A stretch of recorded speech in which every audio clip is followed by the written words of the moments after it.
The story unfolds through three distinct timelines, each following a unique hero: the shield, the sword, and the bullet. Each hero comes from a different era and faces challenges that push them to their limits.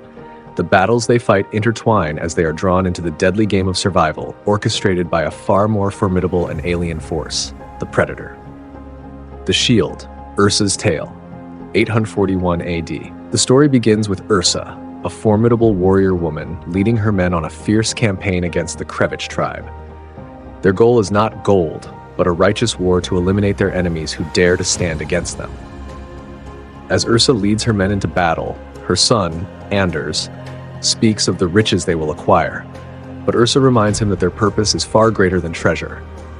They fight because their enemies must be stopped. When they arrive in the Krevich lands, they are greeted by an onslaught of arrows, but despite the initial resistance, Ursa and her army prevail, slaughtering the entire tribe with ruthless precision. However, one Krevich tribesman is left alive for interrogation. Under intense pressure, he reveals the location of their chieftain, Zoran, who has hidden himself in a distant fortress far to the east, overlooking Lake Loga. Ursa then orders her son to execute the man, but Anders hesitates when the prisoner warns him that killing an unarmed man would condemn him to an eternity without salvation. Disappointed, Ursa takes the axe back and kills the prisoner herself, scolding her son for not having the strength and resolve to be a true Viking. That night, she sits down with Anders and shares the heartbreaking story of her father, King Einar. Zoran had attacked their kingdom, leaving King Einar severely wounded and begging Zoran to spare his daughter's life. Zoran cruelly offered King Einar a horrific choice. Either Ursa would die by his hands, or the king would die by her own. With tears in his eyes, King Einar begged Ursa to kill him and avenge him. The following day, Ursa leads her warriors to Zoran's fortress, where an epic battle ensues. Ursa proves herself to be a fierce warrior, defeating dozens of men with nothing but a shield. Despite the overwhelming number of enemies, Ursa and her warriors hold their ground through sheer skill and bravery. As the battle ends, Ursa and her men find Zoran cornered in his castle. As Zoran taunts Ursa, claiming that her cowardice was the cause of her father's death, Anders sneaks up from behind and decapitates him. But before they can relish their victory, a sudden force knocks Anders away, and the Predator reveals itself, descending from the shadows. The Predator unleashes chaos, killing Ursa's men with terrifying ease. In a desperate attempt to save her son, Ursa leaps onto the Predator's back, striking it with her shield. The Predator retaliates with a high-tech weapon, sending Ursa flying off a cliff and into a lake. After a narrow escape, Ursa outwits the Predator, luring it into the lake with a heavy object tied to its arm, causing the creature to drown. In a final confrontation, Ursa uses her shield to redirect the Predator's own weapon, killing it. Emerging from the water, Ursa finds Anders gravely injured. Her son dies in her arms, leaving Ursa devastated and alone. The Sword, the Japanese Prince's Story, 1806. The story then shifts to 1806 in Japan, where twin brothers, Sin and Lee, are destined to inherit their father's throne. Their father, the shogun, declares that the crown prince will be determined by combat. Lee, being the more skilled fighter, refuses to engage in a brutal battle with his twin, knowing the consequences of such a fight.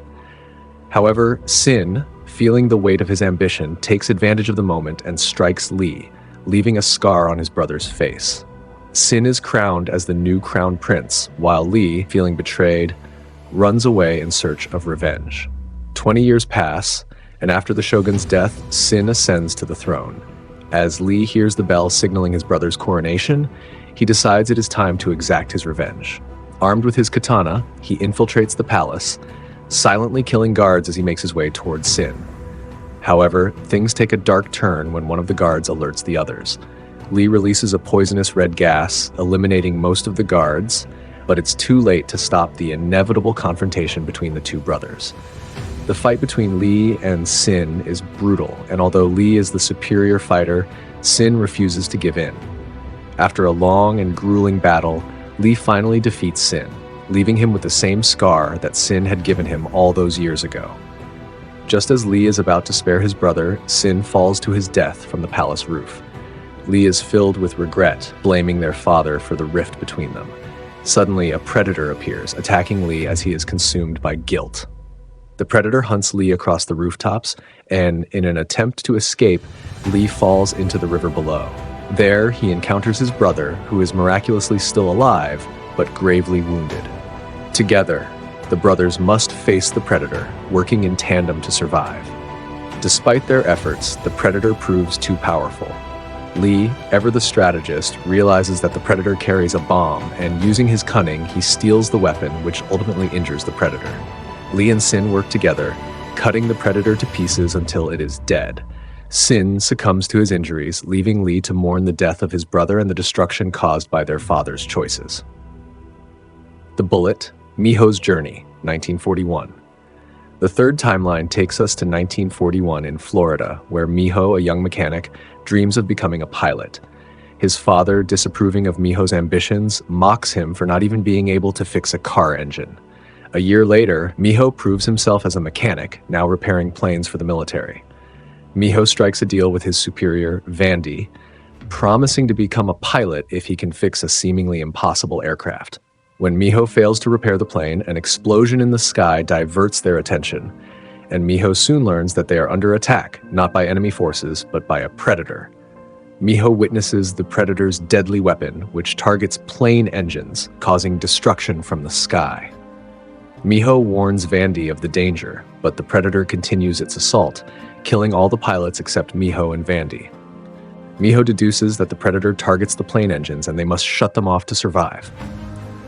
Vandy sacrifices himself, buying Miho enough time to strike back. Miho lures the predator into enemy territory, and the Vietnam soldiers' fire destroys the predator's ship.